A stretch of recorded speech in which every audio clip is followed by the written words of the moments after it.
Canal de tiempos proféticos apocalípticos, profecías de los últimos tiempos. Vi un gran trono blanco y al que estaba sentado en él, de delante del cual huyeron la tierra y el cielo, y ningún lugar se encontró para ellos.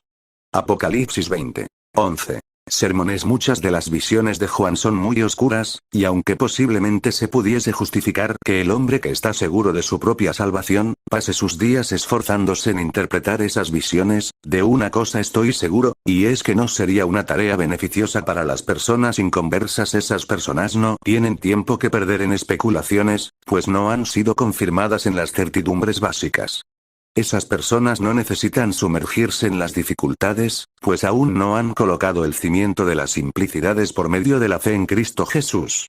Es mucho mejor meditar en la expiación, que especular sobre el cuerno pequeño, y es mucho mejor conocer al Señor Jesús en su poder salvador, que fabricar una ingeniosa teoría acerca del número de la bestia. Pero esta visión en particular es tan instructiva, está tan desprovista de dificultades serias, que puedo invitar a todos los presentes a considerarla, y, con mayor razón, porque tiene que ver con asuntos que conciernen a nuestro porvenir eterno.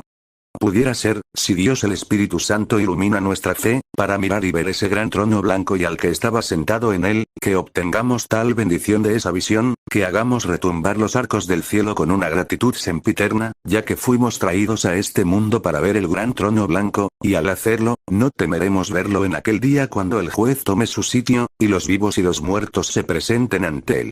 Primero, intentaré explicar lo que Juan vio. Y luego, en segundo lugar, trataré de exponer el efecto que creo que esta visión produciría si los ojos de nuestra fe se fijaran en ella ahora. Y primero, entonces, quiero pedirles su más profunda atención para considerar lo que Juan vio. Era una escena del día postrero. Ese prodigioso día cuya ocurrencia nadie puede predecir. Pues, como un ladrón sigiloso, oculto, se escabulle en medio de la tenebrosa sombra de la noche.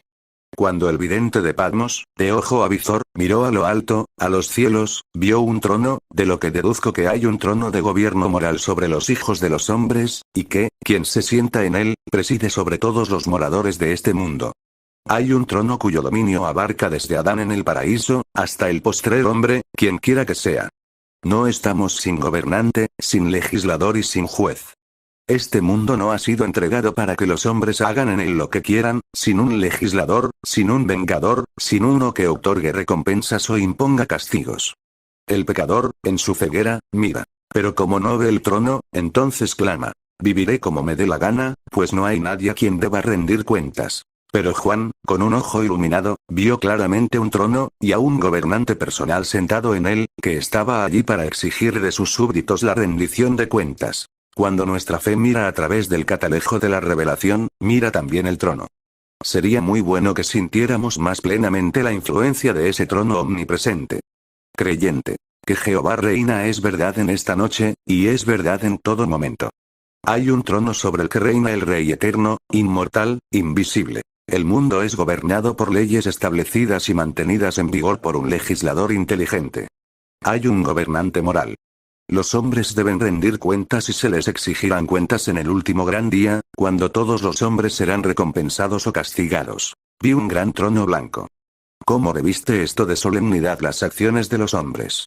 Si se nos permitiera hacer exactamente lo que quisiéramos, sin que fuésemos llamados a rendir cuentas por ello, aún entonces sería sabio ser virtuoso, pues tengan la seguridad de que nos conviene ser buenos y de que, en sí mismo, es un gran trastorno ser malvados.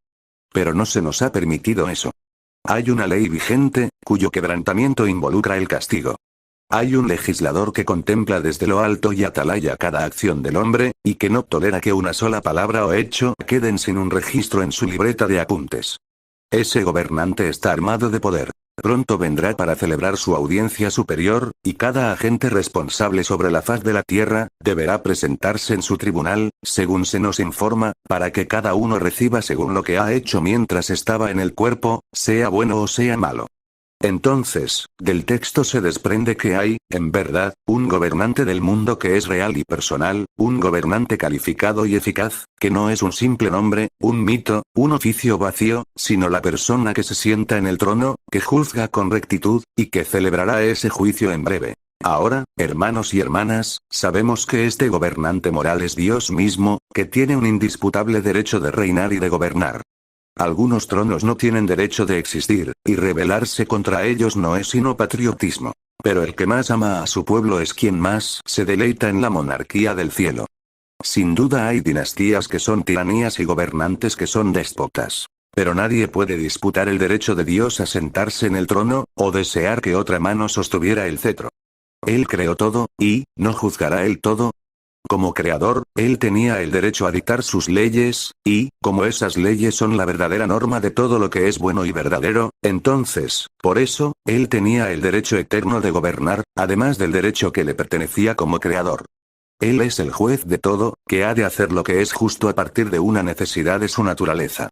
¿Quién más, entonces, debería sentarse en el trono, y quién se atrevería a tener el derecho de hacerlo?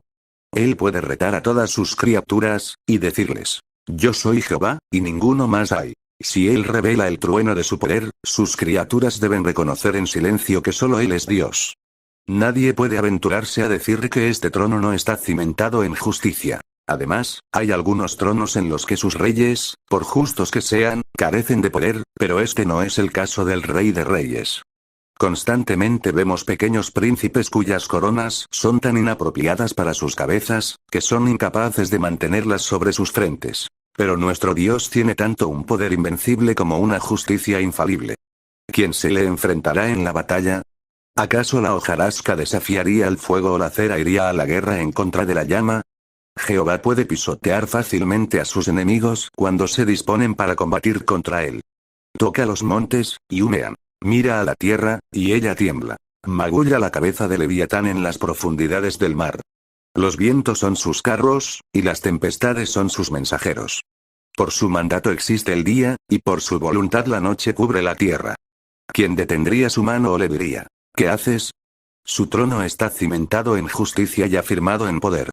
Tú tienes justicia y verdad para establecerlo, y a la vez tienes omnipotencia y sabiduría como sus centinelas, de tal forma que es inconmovible. En adición a esto, su trono es tal que nadie puede escapar de su poder. El trono de zafiro de Dios es revelado en el cielo en este momento, donde ángeles que adoran arrojan sus coronas delante de él. Y su poder es sentido en la tierra, donde las obras de la creación alaban al Señor. Incluso quienes no reconocen el gobierno divino, se ven forzados a sentirlo, pues Él hace según su voluntad, no solo en medio de los ángeles en el cielo, sino entre los habitantes de este mundo inferior. El infierno siente el terror de ese trono. Esas cadenas de fuego, esos tormentos indecibles, son la terrible sombra del trono de la deidad. Cuando Dios se inclina para mirar a los perdidos, el tormento que recorre sus almas se desprende de su santidad, que no puede soportar sus pecados. La influencia de ese trono, entonces, se encuentra en todos los mundos en los que moran los espíritus, y ejerce el poder en los dominios de la naturaleza inanimada. Cada hoja que se marchita en el bosque deshabitado, tiembla por orden del Todopoderoso, y cada insecto de coral que habita en las insondables profundidades del mar, siente y reconoce la presencia del Rey omnipresente. Así que, entonces, hermanos míos, si tal es el trono que vio Juan, vean cuán imposible será que escapen de su juicio, cuando el gran día del juicio final sea proclamado, y el juez emita sus edictos, ordenándoles que comparezcan.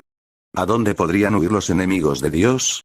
Si su presuntuosa impudencia pudiera transportarlos al cielo, su diestra de santidad los echaría de allí, o, si se sumergieran bajo la ola más profunda del infierno, en busca de una tumba protectora, su siniestra los arrancaría del fuego, para exponerlos a la luz más fiera de su rostro. En ningún lugar hay un refugio que proteja del Altísimo. Los rayos matutinos no pueden transportar al fugitivo tan velozmente como puede perseguirle el perseguidor todopoderoso. El destello del rayo misterioso, que aniquila al tiempo y al espacio, tampoco puede viajar tan rápidamente como para escaparse de su mano de largo alcance. Si subiere a los cielos, allí estás tú. Y si en el Seol hiciere mi estrado, he aquí, allí tú estás. Se decía del Imperio Romano, bajo el gobierno de los Césares, que el mundo entero cumplía la función de una gran prisión para el César, pues si alguien ofendía al emperador, era imposible que escapara. Si atravesaba los Alpes, ¿acaso no podía César hallarle en la Galia? Si buscaba ocultarse en las Indias, incluso los atezados monarcas de allí conocían el poder de las armas de Roma, de tal manera que no proveían albergue a nadie que hubiese incurrido en la venganza imperial. Y sin embargo, posiblemente, un fugitivo de Roma habría podido prolongar su miserable vida ocultándose en las madrigueras y en las cuevas de la tierra. Pero oh, pecador. No es posible ocultarse de Dios. Los montes no podrían encubrirte de él, e incluso si lo quisiesen, las rocas tampoco podrían esconderte. Vean, entonces, de entrada, cómo debería sacudir este trono con terror nuestras mentes. Cimentado en la justicia, sostenido por el poder y siendo universal en su dominio, miren ustedes y vean el trono que Juan contempló antaño. Sin embargo, esto no es sino el comienzo de la visión. El texto nos dice que era un trono blanco, y quisiera llamar su atención a ese hecho. Vi un gran trono blanco. ¿Por qué es blanco? ¿Acaso no indica su pureza inmaculada? Me temo que no se podría encontrar ningún otro trono blanco. Yo creo que el trono de nuestra propia tierra dichosa, Inglaterra, es tan blanco y tan puro como pudiera serlo cualquier trono de la tierra, pero ha habido años en los anales de ese trono, en los que se ha visto manchado de sangre, y en algunos reinados del pasado reciente se vio manchado de negro por el libertinaje. No siempre fue el trono de excelencia y pureza, e incluso ahora, aunque nuestro trono posee una pureza lustrosa, bastante rara en los tronos terrenales, a los ojos de Dios hay algo en todo lo que es terrenal que es impuro, y, por tanto, el trono no es blanco para él. En cuanto a otros muchos tronos que todavía existen, sabemos que no todo es blanco en ellos. No es el día ni la hora para citar a los príncipes al tribunal de Dios, pero hay algunos de ellos que tendrán que responder por muchas cosas, porque en sus esquemas de engrandecimiento, no consideraron en absoluto la sangre que sería derramada, ni los derechos que serían violados. Raramente los principios guían a la mente de la realeza, sino que la tiranesca ley de la política es la base del arte de reinar. Una política digna de rateros y salteadores de caminos, y algunos reyes son despreciables. En el continente europeo hay muchos tronos que yo pudiera describir como negros o de color carmesí, cuando pienso en la torpeza de la conducta del monarca, o en la sangre en medio de la cual ha vadeado su camino para llegar al dominio. Pero este es un gran trono blanco, un trono de una monarquía consagrada que no está manchada con sangre ni contaminada con injusticia. Vamos, entonces, ¿es blanco por la pureza? ¿No es blanco porque el rey que se sienta en él es puro? Escuchen atentamente el himno 3 veces sagrado de la banda querúbica y del coro seráfico. Santo, santo, santo, Jehová de los ejércitos. Criaturas que son, ellas mismas, perfectamente sin mancha, reverencian y adoran incesantemente la santidad superior del grandioso Rey. Él es demasiado grande para necesitar ser injusto, y es demasiado bueno para ser áspero. Este rey no ha cometido ninguna injusticia y no puede hacer injusticia, y es el único rey de quien puede afirmarse esto sin que sea ficción. Quien se sienta en este trono blanco es, él mismo, la esencia de la santidad, de la justicia, de la verdad y del amor. Oh, el más justo de todos los tronos. ¿Quién no sería un súbdito dispuesto de tu gobierno incomparable? Además, el trono es puro porque la ley que el juez administra es perfecta. No hay ninguna falla en el libro de estatutos de Dios. Cuando venga el Señor para juzgar a la tierra, no se encontrará ningún decreto que afecte demasiado duramente a ninguna de sus criaturas. Los mandamientos de Jehová son rectos. Son verdad, todos son justos. ¿Quién podría mejorar ese libro de los 10 mandamientos en los que se encuentra un resumen de la voluntad divina? ¿Quién podría encontrar algo que le sobre, o señalar algo que le falte?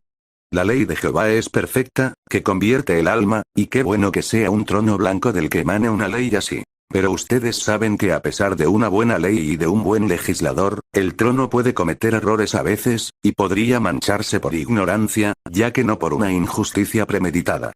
Pero la sentencia que saldrá de este gran trono blanco será tan consistente con la justicia, que incluso el reo culpable dará su voluntario asentimiento a ella.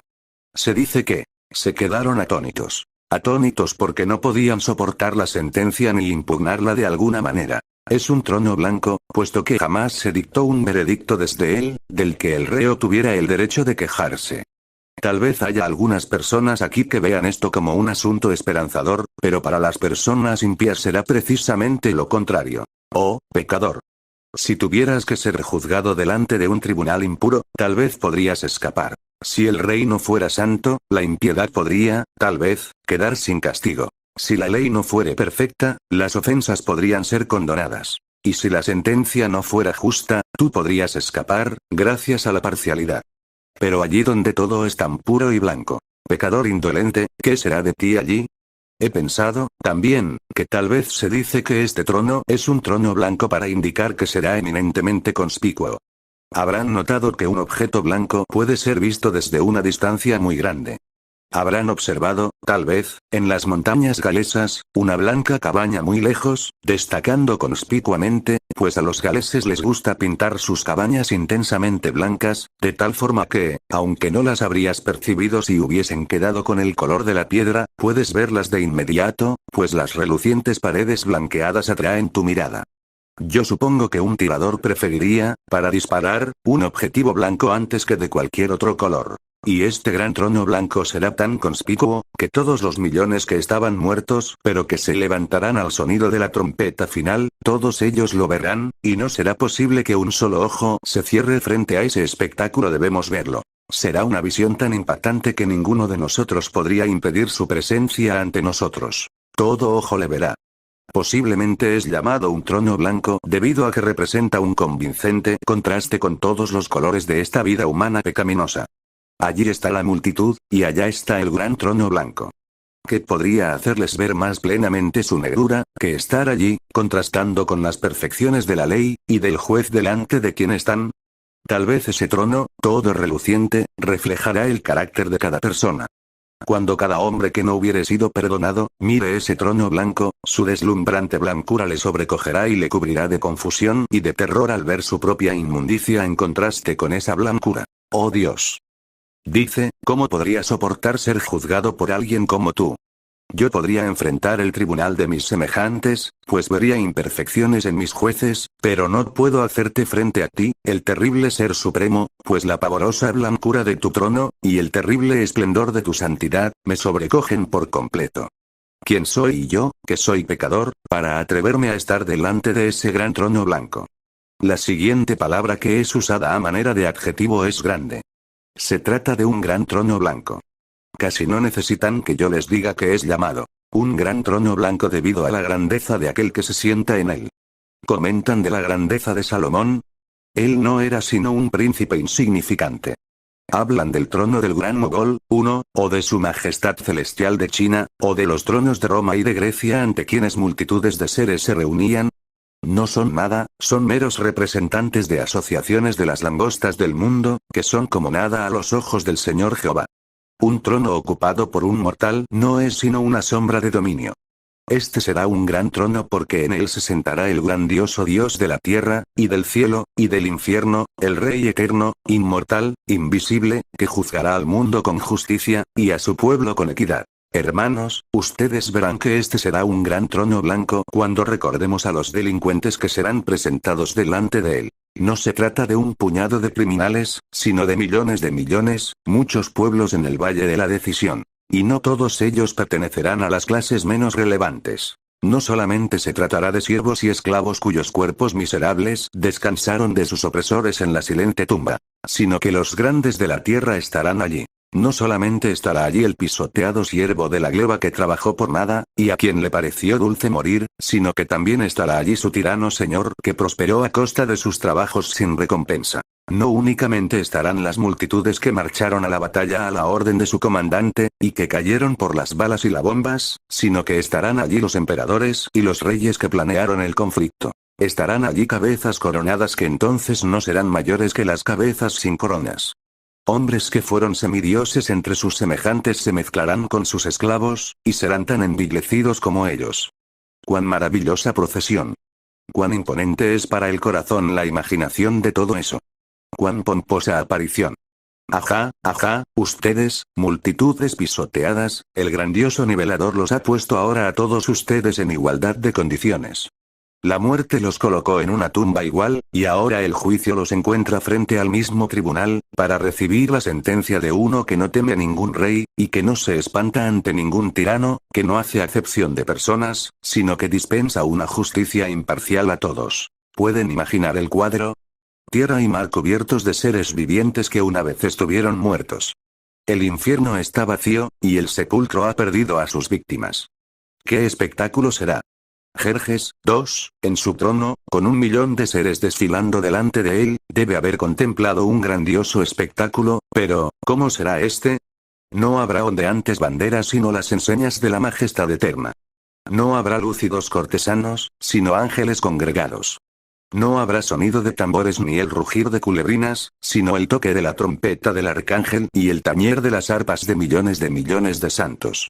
Es cierto que habrá un esplendor sin rival, pero no será el de la heráldica y el de la guerra. El mero oropel y las chucherías habrán desaparecido por igual, y en su lugar habrá el esplendor del rayo centelleante, y el bajo profundo del trueno. Jesús, el varón de dolores, con todos sus ángeles con él, descenderá, y la pompa del cielo será revelada en medio de los hijos de los hombres. Será un gran trono blanco, por causa de los asuntos que serán juzgados allí no será una mera contienda acerca de un juicio por un litigio, o por una propiedad en peligro. Nuestras almas han de ser juzgadas allí. Nuestro futuro estará en juego, no por un tiempo, no por un solo siglo, sino por siempre y para siempre. Sobre esas balanzas penderán el cielo y el infierno. A la derecha será distribuido el triunfo sin fin, y a la izquierda la destrucción y la confusión sin pausa, y el destino de cada hombre y de cada mujer, será declarado positivamente desde ese tremendo trono. ¿Puedes percibir la grandeza de ello? Has de medir el cielo. Has de sondear el infierno, has de abarcar la eternidad. Pero mientras no puedas hacer eso, no podrás conocer la grandeza de este gran trono blanco. Grande, por último, porque a lo largo de toda la eternidad siempre habrá un mirar hacia atrás, a las transacciones de aquel día. Ese día será para ustedes, los santos, el principio de los días, cuando Él dirá, venid, benditos de mi Padre. Y ese día será también para ustedes que perecen, el principio de los días. Igual que aquella famosa noche de los tiempos antiguos en Egipto, cuando los primogénitos fueron preservados en cada hogar en el que el Cordero derramó su sangre, fue el primero de los días para Israel, para Egipto, la noche en que los primogénitos sintieron la espada del ángel vengador, fue el terrible comienzo de las noches eternas. Muchas madres contaban partiendo de aquella noche en la que pasó el destructor, y así contarán ustedes a lo largo de una terrible eternidad, a partir del día en que vean el gran trono blanco. No aparten sus ojos de ese magnífico espectáculo hasta no haber visto a la gloriosa persona mencionada en las palabras. Y al que estaba sentado en él. Me pregunto si algo de lo que he dicho les ha conducido a pensar solemnemente en ese gran día. Me temo que no puedo hablar como para alcanzar sus corazones, y si no es así, entonces es mejor callar. Pero, por favor, piensen por un momento en aquel que estaba sentado en el gran trono blanco. El más idóneo en todo el mundo se sentará en ese trono. Será Dios, pero escuchen atentamente, será también hombre. El apóstol dice, el día en que Dios juzgará por Jesucristo los secretos de los hombres, conforme a mi evangelio. El juez tiene que ser Dios. ¿Quién, sino Dios, sería capaz de juzgar a tantos seres, y de juzgarlos con tanta precisión? El trono es demasiado grande para cualquiera excepto para él, de quien está escrito, tu trono, oh Dios, es eterno y para siempre. Cetro de justicia es el cetro de tu reino. Cristo Jesús, el Hijo de Dios, juzgará, y juzgará como hombre y como Dios. Y cuán apropiado es que sea así. Como hombre, Él conoce nuestras debilidades, entiende nuestros corazones, y no podemos objetar esto. Que nuestro juez sea, Él mismo, semejante a nosotros. ¿Quién podría juzgar con un juicio equitativo de mejor manera que aquel que es hueso de nuestros huesos y carne de nuestra carne? Y luego está involucrada esta adecuación. Él no es Dios y hombre únicamente, sino que es el hombre de hombres, el más varonil de todos los hombres, el tipo y modelo de la naturaleza humana. Él será la norma en su persona, pues si un hombre es como Cristo, ese hombre es justo, pero si un hombre no es semejante a Cristo, ese hombre merece ser condenado. Ese maravilloso juez solo necesita mirar a su propia personalidad para leer la ley, y repasar sus propias acciones para discernir si las acciones de otras personas son buenas o malas. Los pensamientos de muchos corazones fueron revelados por Cristo en la tierra, y ese mismo Cristo hará una exposición abierta de los hombres en el último gran día.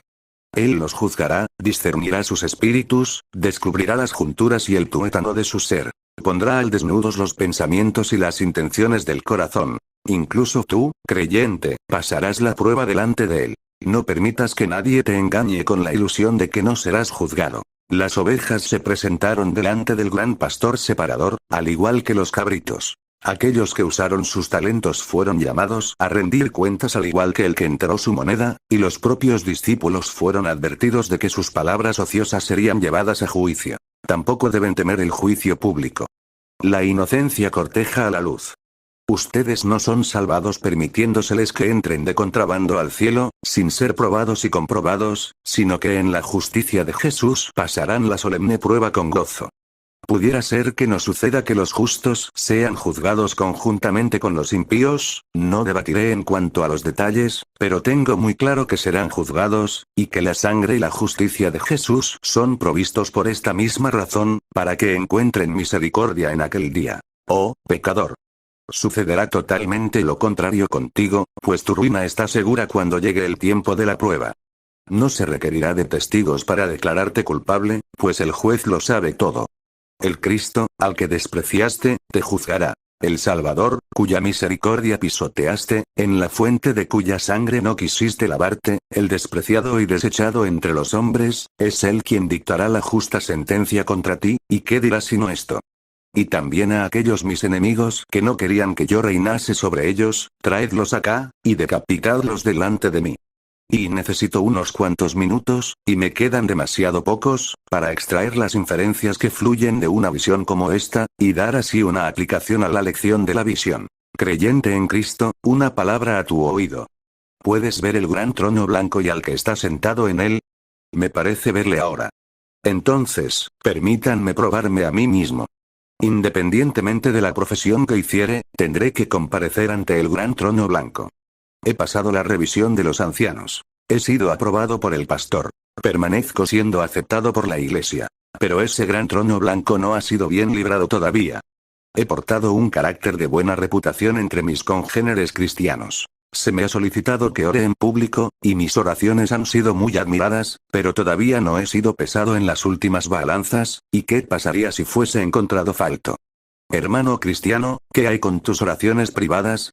Puedes vivir descuidando el aposento, y, sin embargo, recordar que tus oraciones serán juzgadas delante del gran trono blanco. ¿Se queda tu Biblia sin ser leída en privado? ¿No es nada tu religión sino un espectáculo y un simulacro públicos? Recuerda el gran trono blanco, pues la simple pretensión no será aprobada allí. Hermano cristiano, ¿qué hay en cuanto a tu corazón y tu tesoro? ¿Eres un simple cazador de dinero? ¿Vives como viven otros? ¿Está tu deleite en el presente pasajero? ¿Tienes tratos con el trono del cielo? ¿Tienes un corazón endurecido para con las cosas de Dios? ¿Tienes muy poco amor por Cristo? ¿Haces una profesión vacía y nada más? Oh, piensa en ese gran trono blanco, ese gran trono blanco. Vamos, hay algunos que, cuando predico un sermón conmovedor, sienten miedo de regresar otra vez para escucharme. Ah. Pero si sienten miedo de mi voz, ¿cómo soportarán su voz que hablará con el retumbo del trueno? ¿Acaso los sermones examinadores parecen atravesar por en medio de ustedes como una racha del viento del norte, congelando su propia médula y paralizando su sangre? Oh. Pero, ¿cómo será estar delante de ese terrible tribunal? ¿Estás dudando ahora? ¿Cómo estarás entonces? ¿No puedes soportar un pequeño autoexamen? ¿Cómo podrás soportar ese examen de parte de Dios? Si las balanzas de la tierra te dicen que estás falto, ¿qué mensaje te darán las balanzas del cielo? Yo en verdad los conjuro, colegas profesantes, hablándoles como deseo hablar ahora a mi propio corazón. Examinaos a vosotros mismos si estáis en la fe. Probaos a vosotros mismos. ¿O no os conocéis a vosotros mismos, que Jesucristo está en vosotros, a menos que estéis reprobados? Habiendo hablado una palabra al cristiano, me gustaría decirle a cada uno de ustedes que, en memoria de este gran trono blanco, rehuyan la hipocresía. ¿Eres tentado a ser bautizado solo para agradar a tus padres y a tus amigos, aunque no seas un creyente? Ojo con ese gran trono blanco, y antes considera cómo se verá tu insulto a Dios en aquel gran día. ¿Estás persuadido a ponerte el manto de la religión porque ayudará a tu negocio, o te hará parecer respetable? Ojo, hipócrita, ojo con ese gran trono blanco. Pues de todos los terrores que provendrán de él, no habrá uno más severo que aquellos que perjudicarán al mero profesante, que hizo una profesión de religión por pura ganancia. Si has de ser condenado, entonces sé condenado por cualquier razón antes que por ser un hipócrita, pues quienes hacen una profesión de piedad por ganancia, merecen el más profundo infierno. La ruina de designio secreto y de hipocresía será en verdad justa. Oh, ustedes, profesantes pretenciosos, cuyas alas están pegadas con cera, tengan cuidado con el sol que seguramente derramará su calor sobre ustedes, pues terrible será su caída desde tan grande altura. Pero hay algunos entre ustedes que dirán, yo no hago ninguna profesión de religión. Aún así mi texto tiene una palabra para ustedes. Aún así quiero que juzguen sus acciones conforme a ese último gran día. Oh Señor, ¿qué hay de aquella noche de pecado? No, dices tú, no la tomes en cuenta. No la traigas a mi memoria. Será traída a tu recuerdo, y ese acto de pecado será publicado más ampliamente que si fuera divulgado sobre los tejados de las casas, y será anunciado en la Gaceta a todas las multitudes que hubieran vivido desde el primer hombre, y tu infamia se convertirá en un objeto de burla y en un proverbio entre todos los seres creados. ¿Qué piensan de todo esto, ustedes, que son pecadores secretos? ¿Qué piensan ustedes, que son amantes del desenfreno y de la promiscuidad? Ah, jovencito, tú has comenzado por hurtar, pero vas a progresar hasta llegar a ser un ladrón descarado. Es sabido, amigo, y, todos ustedes, sabed que vuestro pecado os alcanzará. Jovencita, tú has comenzado a retozar con el pecado, y crees que nadie te ha visto, pero el supremamente poderoso ha visto tus actos y ha oído tus palabras. No hay ninguna cortina entre él y tu pecado. Él te ve claramente, ¿y qué harás con estos pecados tuyos que tú crees que han sido ocultados? Eso sucedió hace muchos años, me dices. Ay, pero aunque han estado enterrados todos estos años para ti, están vivos para Él, pues todo es presente para el Dios que todo lo ve. Y tus actos olvidados estarán presentes para ti también un día. Mis queridos lectores, les conjuro que no hagan nada que no harían si pensaran que Dios les ve, pues en efecto les ve. Oh, miren sus acciones a la luz del juicio. Oh. Ese tu acto secreto de empinar el codo, ¿cómo se verá cuando Dios lo revele? Esa privada concupiscencia tuya que todo mundo desconoce. ¿Cómo te atreverías a cumplirla si recordaras que Dios la conoce? Joven amigo, es un secreto, un terrible secreto, y no lo susurrarías al oído de nadie. Pero será susurrado, es más, será tronado delante del mundo. Te ruego, amigo, que pienses en esto. Hay un observador que toma nota de todo lo que hacemos, y todo lo publicará a un universo congregado. Y para todos nosotros, ¿estamos listos para reunirnos en aquel último gran día? Hubiera querido decirles muchas cosas, pero no puedo retenerlos para decírselas ahora, para no cansarlos. Pero si la trompeta sonara esta noche, ¿cuál sería el estado de su mente? Supongan que ahora, todo oído en este lugar se sobresaltara con una explosión sumamente estentórea y terrible, y se escuchara una voz. Vengan a juicio, vengan pronto. Suponiendo que algunos de ustedes pudieran ocultarse en las bóvedas y en los cimientos, ¿no se apresurarían muchos de ustedes al escondite? ¿Cuán pocos de nosotros podríamos caminar sin titubeos por estos pasillos para llegar al aire libre, diciendo, no le temo al juicio, pues ninguna condenación hay para los que están en Cristo Jesús? Hermanos y hermanas, espero que haya algunos entre nosotros que podamos acudir alegremente a ese tribunal, aun si tuviésemos que pasar por las fauces de la muerte para llegar a él. Espero que haya algunos entre nosotros que podamos cantar en nuestros corazones. Con valor estaré en aquel grandioso día. Pues ¿quién me acusará de algo? Puesto que, por tu sangre, absuelto soy de la culpa y la maldición del pecado. Algunos de nosotros nos veríamos en aprietos para poder decir eso. Es fácil hablar de plena seguridad, pero, créanme, no es tan fácil poseerla con toda sinceridad en los tiempos de prueba. Si a algunos de ustedes les duele el dedo, su confianza se escurre poco a poco en sus articulaciones, y si solo sufren de una leve enfermedad, piensan, pudiera tratarse del cólera, ¿qué debo hacer? No podrías mirar a la muerte en el rostro sin un estremecimiento y, entonces, ¿cómo soportarás el juicio? ¿Podrías contemplar a la muerte, y sentir que es tu amiga y no tu enemiga? ¿Podrías poner una calavera sobre tu tocador, y tener una íntima comunión con ella como tú, memento mori, recuerda que vas a morir? Cristo viene ya, prepárate iglesia, tiempos proféticos.